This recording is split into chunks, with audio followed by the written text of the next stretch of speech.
Narinig ko yung mga tsismosa nating kapitbahay kayo na dyan sa tabi. Sabi ba naman, ang pangit ko daw?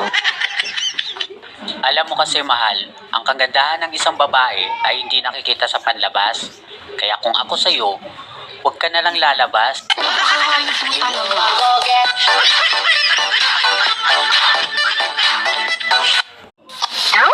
Mahal, narinig ko yung mga tsismosa nating kapitbahay kayo na dyan sa tabi. Sabi ba naman, ang pangit ko daw? Alam mo kasi mahal, ang kagandahan ng isang babae ay hindi nakikita sa panlabas. Kaya kung ako sa'yo, huwag ka na lang lalabas. Napakahayop mo talaga.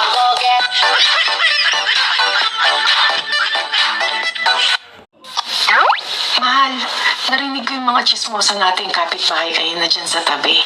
Sabi ba naman, ang pangit ko daw? Alam mo kasi mahal,